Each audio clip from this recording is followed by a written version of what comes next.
All right, so today's the day. Finally got all the parts in. You wonder why I've been making all this video rewind series. It's because I was waiting for parts for the black car.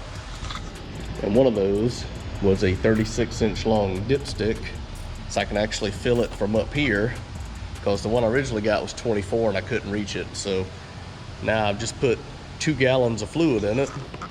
This is my 3rd gallon, which I'll be using to top it off. But right now it's at the bottom of the hash marks on the dipstick, and I have to crank it, put it through the gears a few times, let it circulate. It's got to go all the way through my lines to my cooler, which is up here, and then back, so I know the fluid level is going to drop. Once I get everything up to temp, run it through the gears, make sure everything works, I'll top it off, and then that part should be done. Now it's got to check over everything before I go for a test drive. But for right now, just to show you what I've been working on behind the scenes,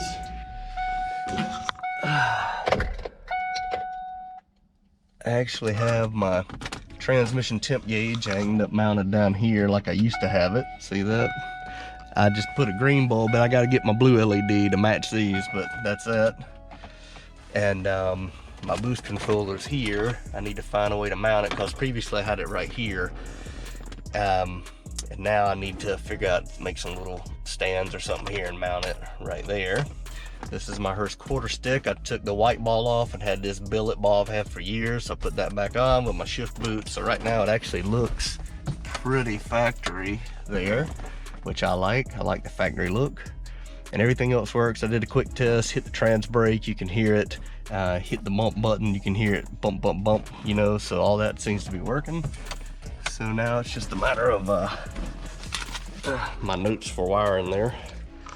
So now it's just a matter of cranking it up, setting the fluid level, and then should be ready to go for a test drive. So what we've got here, I've got the converter in. It's still dry, which means I put no fluid in it yet, because I want to mock it up and make sure, number one, the converter drops in and seats down like it should, which it did. Took a little persuasion, but it did. And you'll see now, I've got the transmission bolted back to the motor. See, there's no gap here, everything's tight. So we want to make sure that's tight on purpose, because we got to check our clearances now. So to do that, you go in here and you move your converter around like so. And where your holes are right here, I've already kind of mocked it up to make sure I know which holes to go to. On my flywheel, it's the furthermost left hole of the 3 that you can choose from. And that lines up all the way for all 4. So now what we have to do, before I slide it out, I need to put a gauge in here and measure the thickness of the converter to the flex plate. And we got to get it in a tolerance. So if you don't have like feeler gauges and all that, really quick way of doing it is taking a drill bit, let's say 1/8 of an inch or 3/16, and putting that in there and seeing how much clearance you have. So more than 3/16 is bad, less than 1/8 is bad. You want to be between 1/8 and 3/16. So I'm about to go in here now with my gauge, go no go type of gauge, if you will, with a drill bit, and see how much clearance I actually have. But the good news is, looking at this, I do have clearance, which is great, because if it was too tight, I'd already be kind of behind the 8 ball. And because of needing shims, they give you some from Circle D with the bolt kit, and you have different sizes here. And basically what we're doing is we're trying to find out of these, what thickness do I really need. So I'm gonna go through here, we'll figure out what thickness I need, and then we'll go from there. Well, that was a short-lived bit of excitement. So, it's the next day. I'm sick, sinus infection or whatever from traveling to California last week. But I got everything in the TTSaleen, went to fire it up so I could top off the transmission fluid. Trying to run through the gears, I noticed it needed more throttle to actually get the tires to turn. Figured it was low in fluid, which I expected. I get out to start adding fluid, and there is a puddle of transmission fluid all up under the car. Well, while it's out, I can show you my dump valve set up here. So you have an in and out. You want to get the outside of it, the one that comes out, goes into this line, goes down to this solenoid, you hit the button, it opens up, and it dumps fluid up, and into here, the side cover, puts the fluid in the back of the transmission. And then this is nothing more than a fancy way to measure the temperature. So temperature probe is here, little extension here, so it goes deep enough, screw it in, ready to go.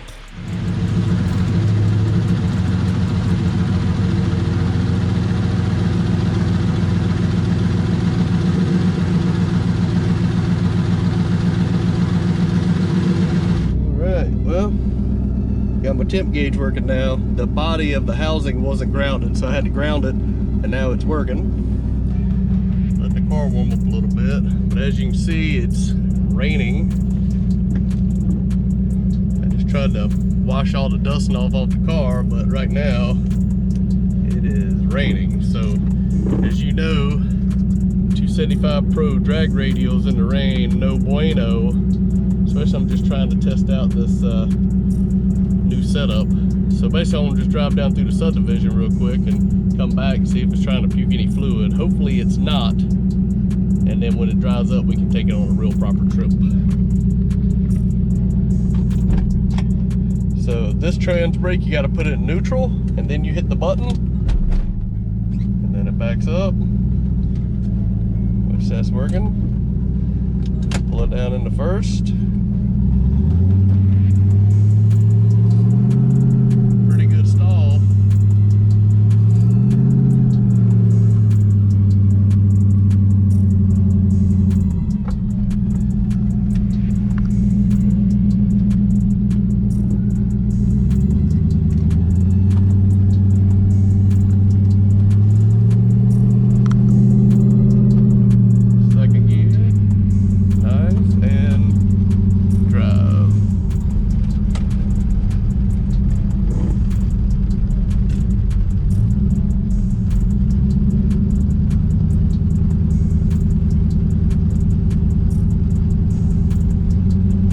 So good. You see my speedometer is working. I got it hooked to my front ABS sensor.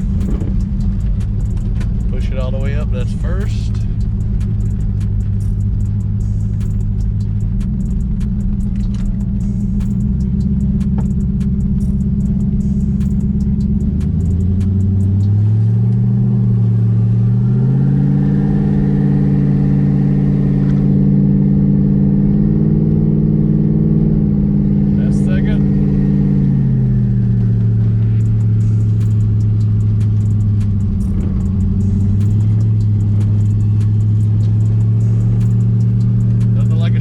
Windshield wipers.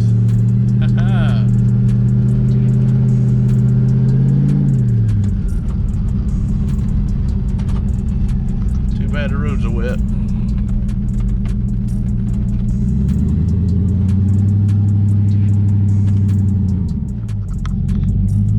Turn the air conditioner off so I can get my defrost turned off. See if the trans brake works.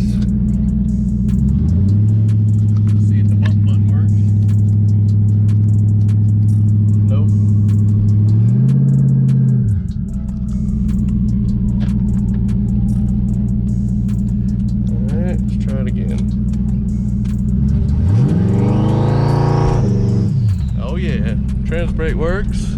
Now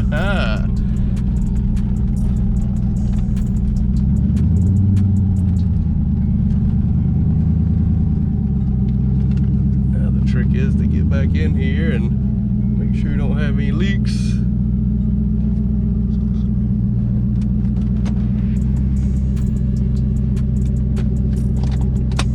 That's in park. Temperature is just over 150. Car's running cool.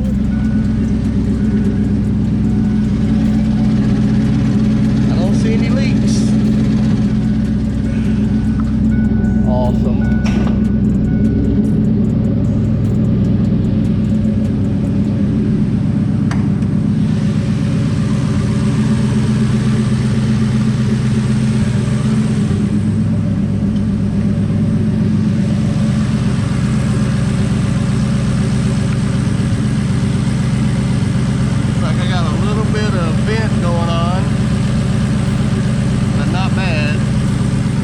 When I pull this out,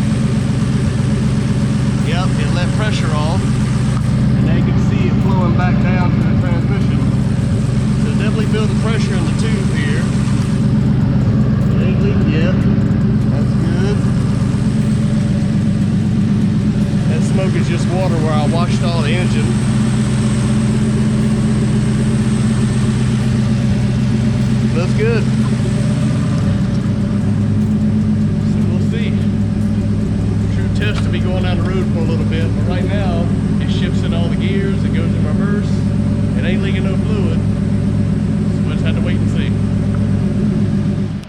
What's up, YouTube? It is June the 10th, about 1:30 in the afternoon. And this is the famous Turbo 400. You're wondering, why is it back out of the TTSaleen when you just saw me trying to test drive it? Well, it's because it's pressurizing fluid and it's pushing it out the vent right here. So even though I had a catch cam mounted up high, hopefully trying to purge stuff, it still has pressure. So if I remove the dipstick like this, it relieves the pressure and then doesn't push out the vent anymore. But you can't ride around like that, because this is just going to throw fluid onto the damn exhaust manifold, cause a fire. So we can't have that. So I talked to my friends over at Apex Transmissions, the ones who built the transmission of my Explorer. Told them what was going on. They said bring it by. So today's Saturday. On Monday I will take it over there and let them pull the pump. It's either something between the pump and the gasket. Gasket's off a little bit, or the pump itself, the two halves aren't flat and it's pressurizing, cavitating, whatever you want to call it. But that's where the problem's going to be. But we'll see. While it's there, I told them I'm having just check it out, give it a once over while it's there. Brand new and already got a problem. So hopefully when this is fixed, it's going to be in that car and be rock solid. I won't ever have a transmission problem again, but it's just getting there. I might even see if they're able to go ahead and drill those two blind holes out and put 2 more bolts in it, because why not have 8 bolts instead of 6, right? But for now, I just want to show you how I'm working smarter, not harder. If you got a lift, you can't get this thing on your little transmission jack very easy because it is super heavy. You just use the arms of your lift. You can roll it around. You can get it in place and then hit the button, and voila. You can actually get it, raise it up, put in your transmission jack, or in this case, I have it here, the arms like this, so I can back my truck in and literally sit it down in the back of the truck, right through the tailgate.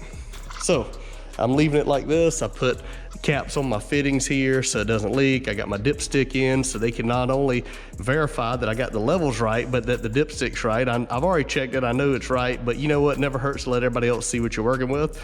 So they'll have that to make sure the levels are right, this won't leak, and then we can go through and see whatever I got to do next on it. Hello?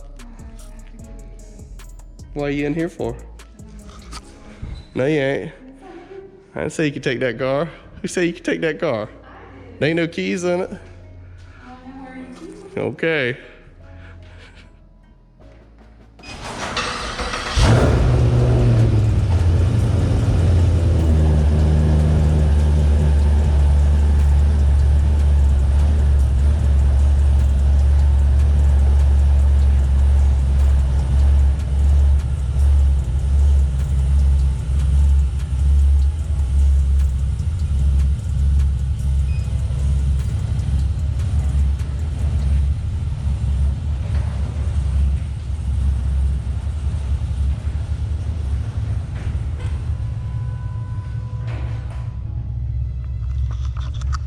All right, so after that intermission, back to what I was talking about.